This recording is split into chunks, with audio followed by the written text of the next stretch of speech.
Magandang araw po mga Kapinoy. Kamusta po kayo? Magandang umaga, tanghali, hapong gabi. Kahit saan mang dakaw ng mundo kayo nandun, ano. Medyo maulap po ngayon dito sa amin at makulimlim at medyo malabo ang karsada pero ayos pa rin, ano. Okay lang naman magmaneho. Papasok po ako ngayon ng trabaho. And araw po ng Miyerkules. Ano? So, katulad pa rin ng mga nangyari nung isang araw, ano? Nung panahon nung araw mismo ng SONA ni Pangulong Bongbong Marcos. Itong pong mga kalaban, ano? O mga kalaban ng mga Marcos ngayon, ano? Ng mga Duterte camp or mga tagasunod ng mga Duterte ay naglabas po ng video, ano? Sa wakas lumabas na rin yung video na yun.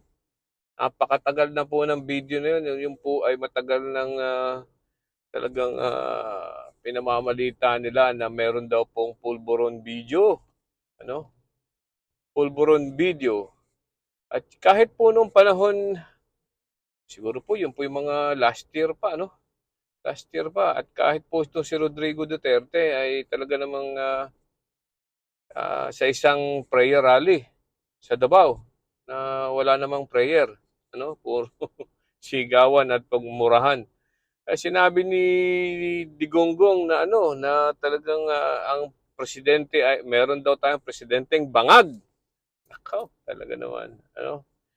Napakarami po ang tagal nilang uh, hinold itong pulburon video na to na everyone who is concerned about it ay talaga pong naghihintay kung ano ba yung pulburon video na yan, ano? Nagkaroon pa nga ng what we call this, ng investigasyon sa Senado si Bato. Na ito daw si Bongbong Marcos ay nahuli kasama si Maricel Soriano noong 2012 at nagsashabu. Yung ba yun? I don't know. Hindi naman po nagkaroon ng traction yun, ano? Talaga pong walang nangyari. So sa investigasyon na yon. So ngayon, ngayon naman, talagang itinaon pa nila sa third zona, ano, ang paglalabas ng video. At yung daw po ay inilabas sa may nag-upload noon sa California. Sa California. I don't know why sa California.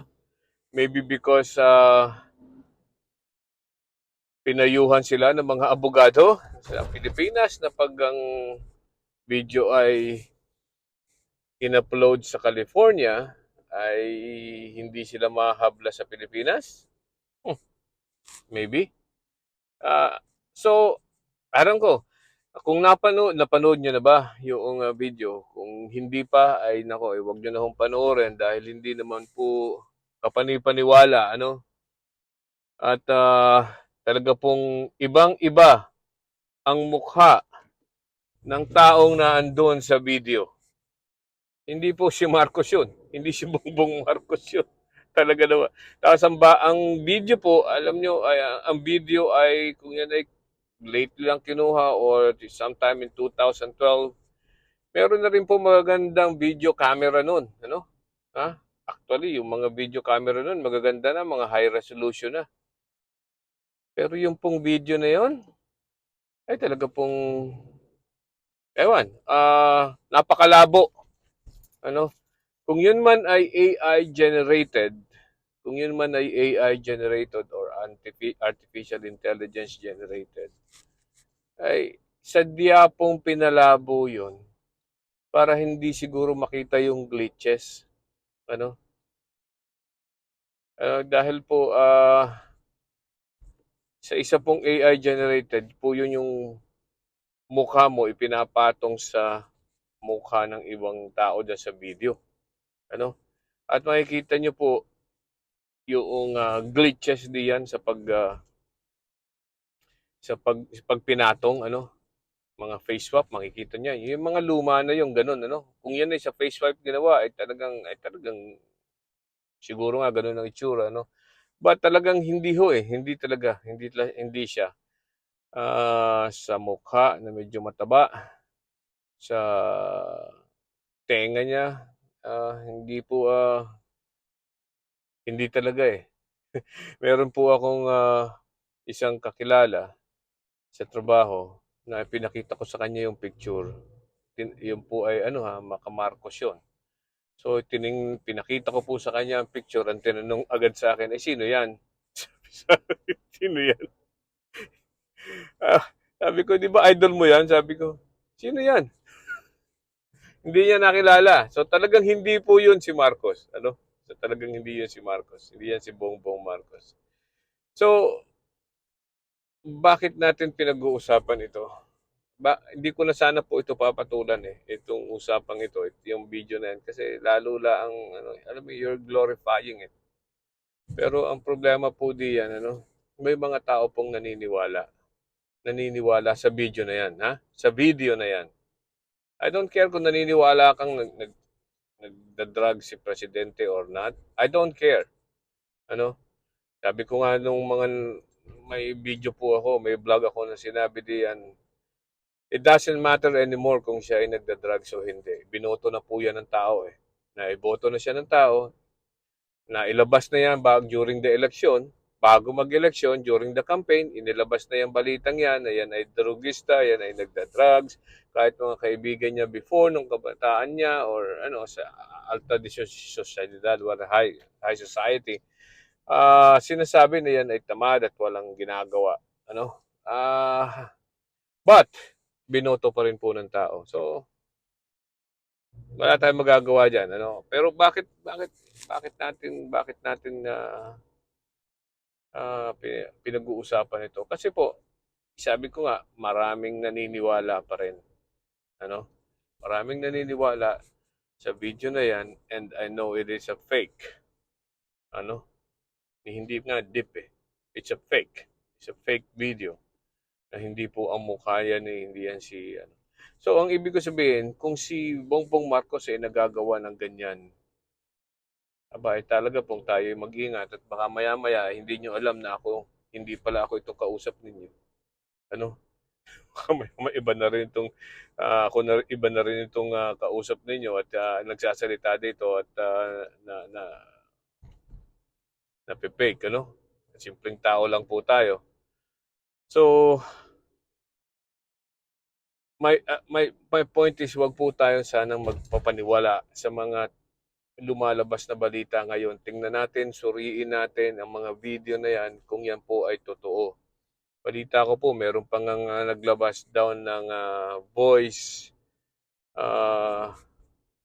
ang boses ni, parang video or boses ni Bongbong Marcos na sinasabing girahin ng China. Look, sigurado na, baka naman po yung boses na yun, marami naman pong aktor na po pwedeng gumawa nun. Pero, again, those are fake videos, ano? Fake voices.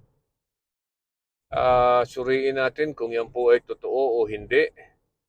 Kung yan ba, yung delikado na po ngayon talaga, ano? Delikado na ngayon.